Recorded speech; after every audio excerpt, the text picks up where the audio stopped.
Feels like love. Cupid made a shot straight into my heart. Now I'm falling fast and my world's expanding. Feels like love.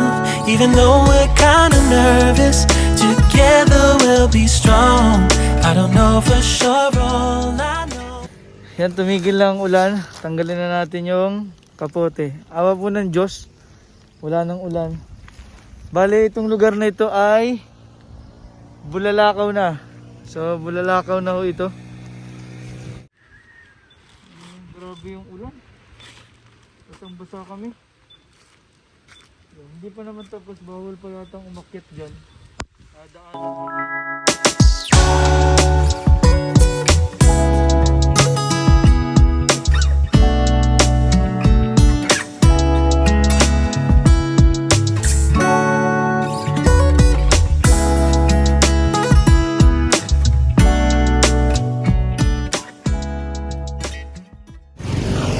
Medyo sumasama na ang panahon. Nagdala kami ng plastic. Ito, babalot natin yung bag para po maging safe tayo.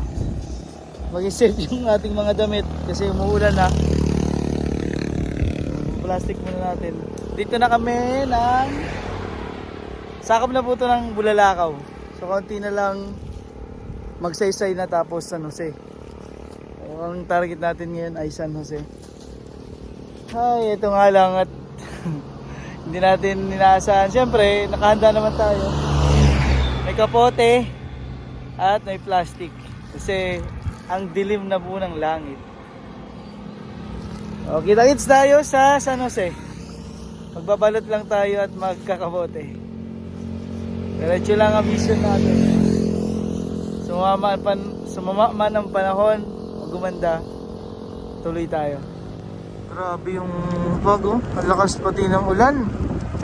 Nandito na kami sa may Magsaysay, paakyat na Magsaysay, Occidental Mindoro. Grabe, lalaki ng mga puno. Para ka nasa ano na nito, ibang bansa. Grabe yung ano.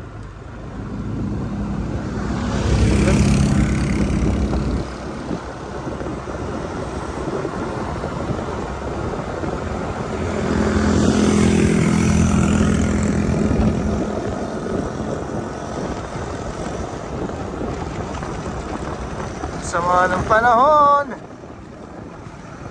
Diretso tayo sa ating mission.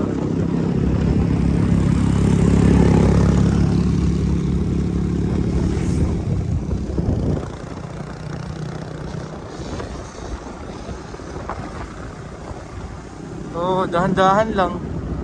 Madulas talaga.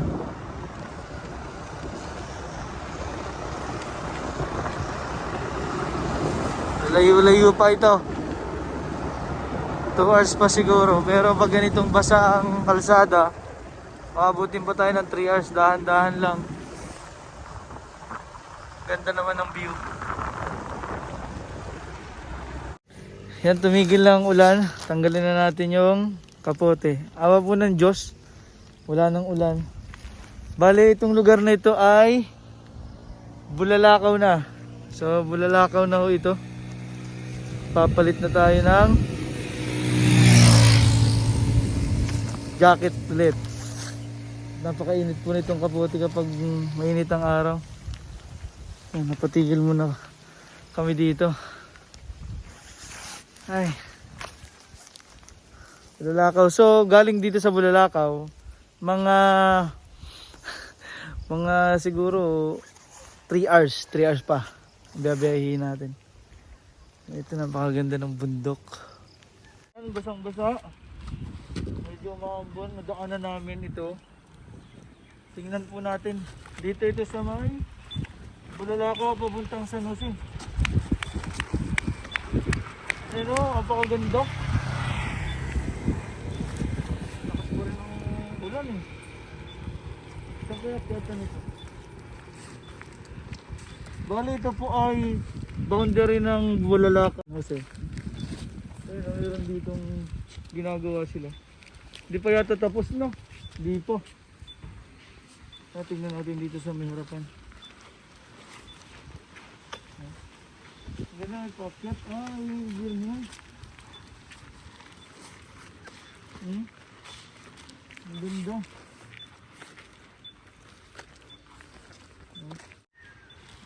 Grabe yung ulan. Basang-basa kami. Hindi pa naman tapos, bawal pa yatang umakyat dyan. Dadaanan lang namin. Mabiyahe pa kami ng mga 2 hours. 2 hours pa papunta ng San Jose. 2 hours na lang. Konti-unti lang, San Jose na tayo.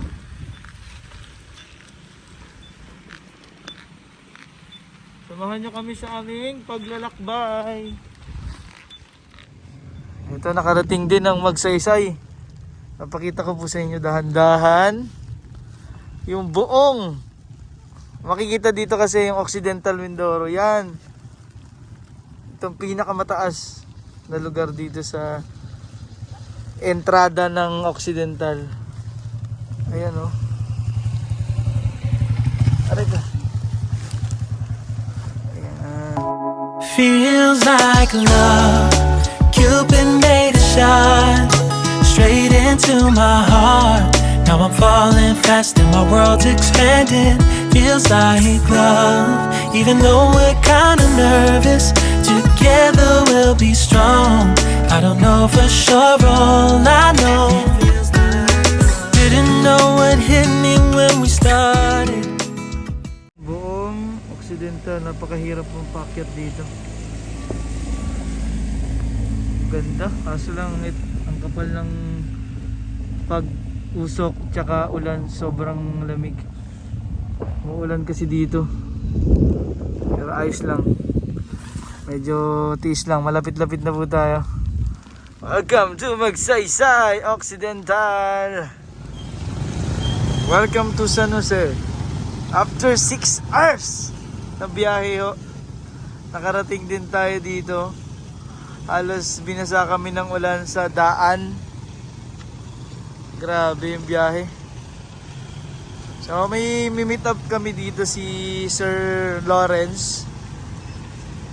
Kikita kami. Mag-uusap yung pupuntahan po nating mission. Sana maging successful. So, medyo umuulan-ulan pa dito sa lugar nila. Buti pa tayo at umuulan dito sa Occidental Mindoro, San Jose. Ayan o, nakakabote pa. Lakas po ng ulan. Malakas ang ulan. Nakarating na tayo ng San Jose, Occidental Mindoro, at kasama natin si Sir Lawrence.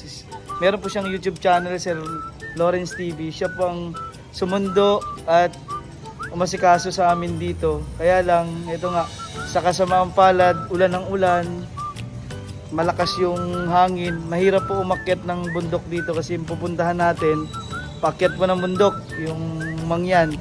So hindi po natin pwedeng akyatin at madulas, may mga landslide.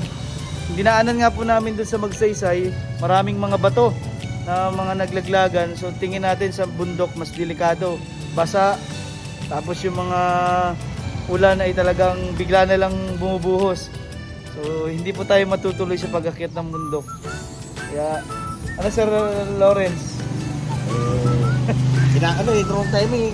Nagkaroon ng masamang panahon, uulan tsaka bagyo. And meron po siyang YouTube channel. Kung gusto niyo pong mapanood yung mga fresh huli ng mga pusit, hipon, mga alimangong malalaki dito sa San Jose Occidental Mindoro, punta po kayo sa kanyang channel na Lawrence TV, at saka po yung Kojakers na mga kaibigan po natin dito sa Occidental Mindoro. Kasi dito po, parang tingin ko mas marami yung mga alimango, mga hipon dito kaysa dun sa amin, pinanggalingan po namin na Oriental Mindoro. Sa kabila ito. Anong gusto mo sabihin, sir, sa lahat ng viewers mo, viewers natin? Yun, maraming salamat po sa inyo guys. Yun, sana humingi rin ako ng suporta sa inyo guys. Yan, thank you so much. Siyempre sa kaibigan ko, thank you so much sa pagdalaw, kahit sabihin bigo. Sabi nga, better luck next time. Pabalik pa naman po tayo dito sa Occidental Mindoro, San Jose. So, salamat po. Tingnan niyo po yung kanilang channel, Kojakers at Lawrence TV. Napakasarap po ng mga niluluto nila doon, matatakam kayo. Lalo-lalo na po yung mga viewers natin from iba't ibang bansa, OFW. Maraming salamat po and God bless.